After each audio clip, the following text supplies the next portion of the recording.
Hello and welcome to our tutorial. So we're going to start by having a quick look at our project. So it's due in on the 7th of March and we have it's for lighting and animation, and the marking scheme, if you look down here, is based on lighting and animation. We had a little look at lighting in our last class, so when we've looked at this in other classes as well. So what I just want to look at in this is that you have to create a bipedal character in an environment. It has to be a 50 frame walk cycle. You have to render out a still image, and you have to render out a video. And the character shouldn't have more than 30,000 verts. So we're just going to have a quick look at some of the components of that. So I'm going to try and make a very simple corridor. Now we've done this sort of in class already, so I'm not going to spend too long on this, but just to kind of give you an idea of the sort of in terms of lighting and rendering, how we might go about doing this. So I'm going to delete my delete my default cube, and I'm going to reset my camera here. So Alt or Alt G, and rotate it -90, GY -5, and I'm going to add in a plane. Now that plane is 2 meters wide.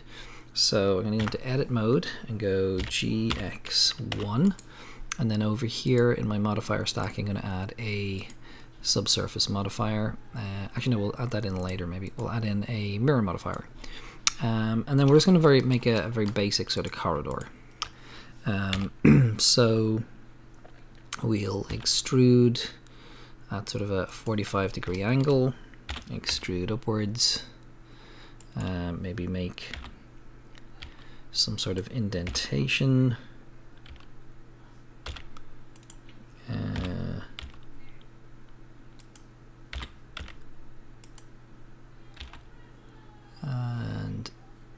then we will extrude it back on X. Now I just want to turn on clipping, so I join back in the middle. Okay, so we've got a basic sort of corridor shape here. I'm going to put in a loop cut here, and then inside that loop cut there, and I'm going to extrude this backwards, and I'm going to delete the 2 faces here and here. So first thing we're going to have a quick look at is trying to make so we can put an array on this, and so we'll add an array modifier. Now I can put the array on different axes, and what am I doing here? I'm changing the mirror modifier is what I'm doing, which is not what I want to do. What am I doing? X.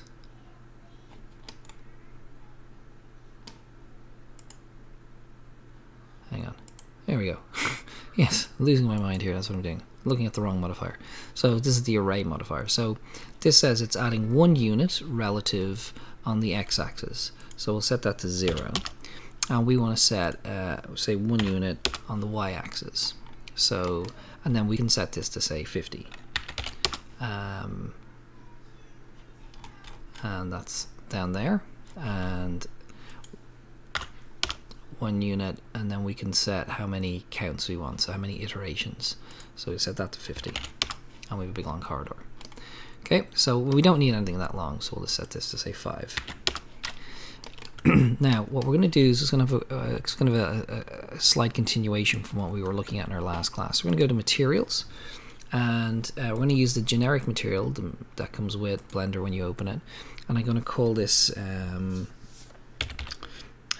metal 1. Now I'm going to go into my shading tab here, and I'm going to select it all and press U and unwrap, and now we'll have a quick look in our UV editing, and that's it unwrapped there. So let's go get a metal, so where will we go to get this? We'll go here. So I'm going to go metals, and I am not logged in, so let's do that. And now we have lots of textures in the college that you can use, or you can go take your own photos, which is the best thing to do. and I think this is an architectural, is it? Wood, marble,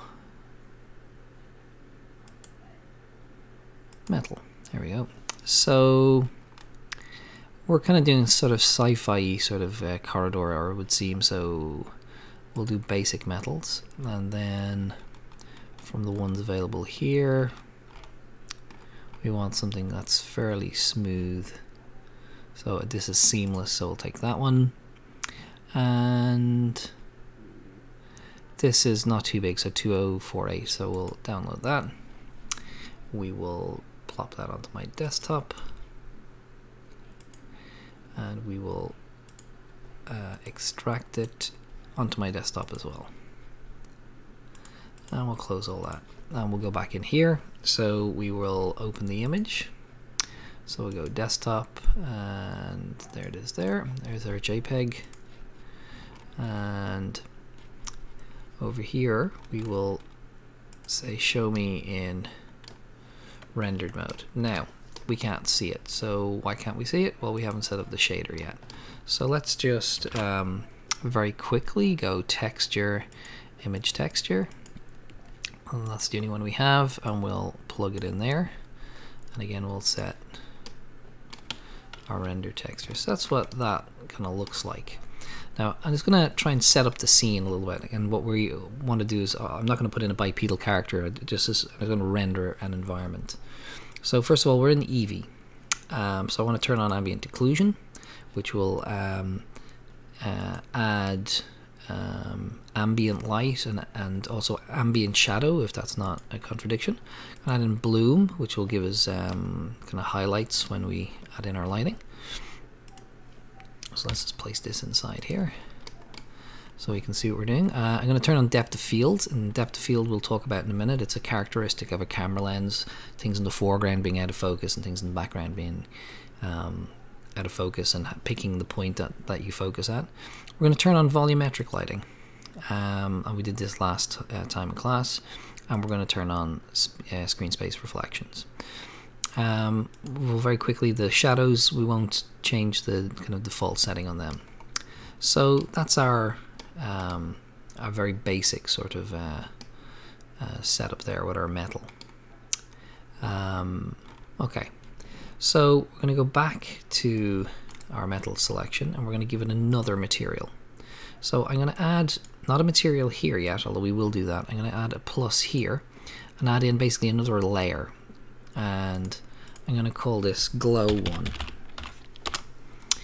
And I'm going to come over here, this is glow 1, and I'm going to delete the principal shader, and I'm going to add in a shader called emission.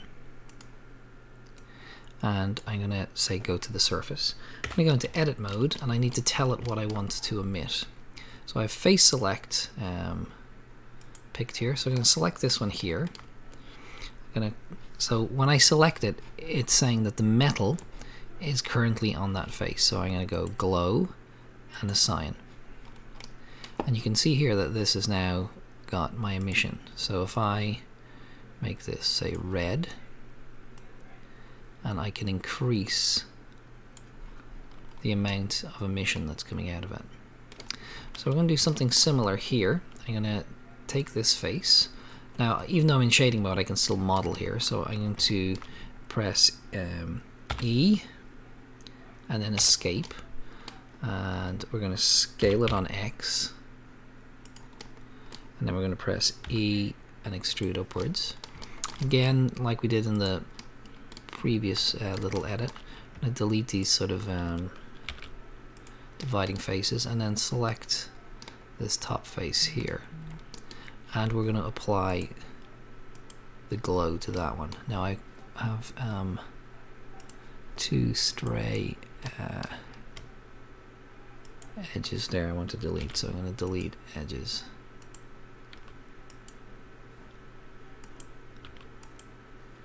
Okay. So now what I want to do is I'm going to take my background, so my world, which is I can access here, and it's got a strength of 1, so I'm going to turn this all the way down to 0, so my background is now black. I'm going to take this light here and I'm going to delete it. So we now currently have no lights in our scene. All we have is the light that is emitted from the materials that we've made. So if I go back to Eevee here, I was going to turn off bloom for a second, and you can see the effect that bloom has on our lights. And you know, bloom is it's all about the kind of the camera angle. So at the moment we can't see very much. The camera is not in the correct position, so I can move it up. I can go to the camera tab here and I can zoom out. So it's set to be a 50mm lens, so make it a more wide angle lens and maybe go GY, move it backwards on the y-axis. Okay, so I do actually want some light in here, so I'm going to add in a point light. And I'm going to lift it up a little bit. And I'm going to make a strip on top. I'm going to add more of these lights in. So I'm going to take my mesh here. Again, I'm going to do that. I'm going to extrude this. I'm going to extrude. Oh, I'm going to undo that and go face select. So I'm going to extrude down into the scene. And then we'll do 2 more loop cuts. And then extrude back up into the scene. Again, I want to delete, let's just go to modeling here and go to face select, and I want to delete that face and that face and that rogue face that I did not mean to make, and that's actually what I wanted. So okay, that looks about right. So again, I'm going to take this one, we go back to shading, and we are going to go back to our material and add this one. I'm not going to add this glow, I'm going to add another material. I'll call it glow 2. I'm going to go to my object settings, delete my principal shader. I'm going to add in an emission shader and connect it to the surface, and we'll choose our color. Now before we choose it, let's assign this for a second. So this is kind of pink, so let's have a think about this. I'm going to make this orange, or kind of an orangey color. Orange complements blue, so pink complements green. I don't want green light, so I'm going to change the other one to be blue. So I'm going to increase the light from that one. I'm going to go back to glow 1 and change the color and make this blue. And blue and orange should complement each other. We'll take glow 2 here and we'll pump that up to 100. Okay, so now we have a corridor scene. That is not what I wanted to do. I'm just going to move my camera a little bit more. So I've got a corridor scene. I'm going to take this light here and I'm going to again just introduce some blue into it, and I'm going to reduce the energy in this. So if I bring it to right to 0, it sort of leaves me too dark. So I'm just going to say leave it here at 2. I'm going to increase the radius of the light so it's softer. Okay, and now what I want to introduce is a notion of or an idea about depth of field. So I'm going to add in an empty. So an empty, just a plain axis empty. And I'm going to go GY, I'm going to move it back, and GZ. So I'm going to place it here, and I'm going to rename it, I'm going to call it focus. Now I haven't named anything else in my scene, so this plane should be called, you know, walls or corridor or something. Alright, I'm going to select my camera, and because I've turned on depth of field here in my camera, I can go to depth of field and it says focus on object. So I'm going to focus on the focus object. And we have a few settings here. And in the different versions of Blender, these settings are in kind of different configurations or different positions, but they're all effectively the same. So let's go back to our shading tab here. And let's have a look at what settings we can change. So first of all, our f-stop is set to 128. So if I just make this window here a little smaller and zoom in a bit, hopefully we'll be able to see how this works. So I'm going to make an extreme change to this. I'm going to make it 0.1. And you can see that now lots of stuff has gone out of focus. So if I select my focus object and I go GY, I can make the foreground here in focus. So you can see this area here is in focus and everything else is out of focus. Or I can move it away from the camera, and now this area further away from the camera is in focus, and you can see that this is more blurred. So this is a really handy tool to, if you're making a very simple environment like this one, so it doesn't go back very far, but the background is now, you know, totally out of focus. So if we have a character positioned where this focus point is, the character will be in focus, we can look at it, and yeah, so let's just see what that's like in practice. Oops, so let's so go cursor to selected, and we're just going to add in a cube. We'll place it on the ground. So now this cube is basically in focus. If I select my focal point and I move it forward towards the camera, you can see now it's completely out of focus. And if I move it the other way, you can see I can bring the cube, make the cube sharp. So hopefully you can use this technique to improve your scenes. Now, once I have it set up like this, how do I actually get this out of Blender? So I'm just going to turn off the overlays here. So how, like, if I want to render this out as an image, how do I do that? Well, first of all, we want to go to the rendering tab. At the moment, it's empty. And then up here we have a render menu. We can go render image and render animation. So if I go render image, it will render what we have set up in the viewport and give me a finished image. So that took 3.7 seconds. And I can go image, save as, and save it as a PNG file or a JPEG. If you have the actual character walking, so you've set up the animation, the keyframe animation, and you want the character to be rendered out, so you've got the animation set up and ready to go, in a similar way, you go to the render menu and you go render animation, and whatever animation you have set up, whatever your start and end frame are, so start at 1, end at 250, or end at, in our project, you'll probably end at 50. When you say render animation, it will then make 50 frames. When you're outputting, you get to pick, first of all, your destination. So in this instance here, we'll just go to my desktop. But you also get to pick your format. So if we're exporting a still, so at the moment it's set to be a PNG file.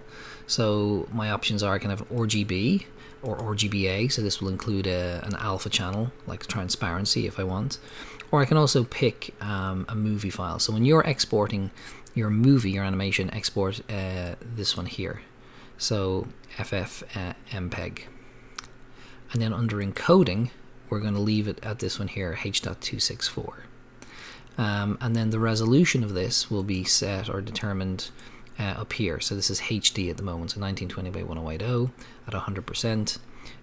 So if we were to animate this, it will animate 50 frames of this as a small short film. If we were to change this back to being a PNG file, so let's just do that and go render image. And there's our image, and we can go image, save as, and I'll save it again just for convenience onto my desktop, and I'll call it, I don't know, lighting 1 with 2 eyes, very good. And if I minimize Blender, that's it there. So it's saved out as a PNG file onto my desktop. So if we just very quickly go back to the project, which is here. So what are you required to create? Well, you're meant to have a reference image to show where your ideas came from, a rendered image of the character in an environment, so that's a still like we've just rendered there, and then a walk cycle, and it says QuickTime H.264 1920 by 1080.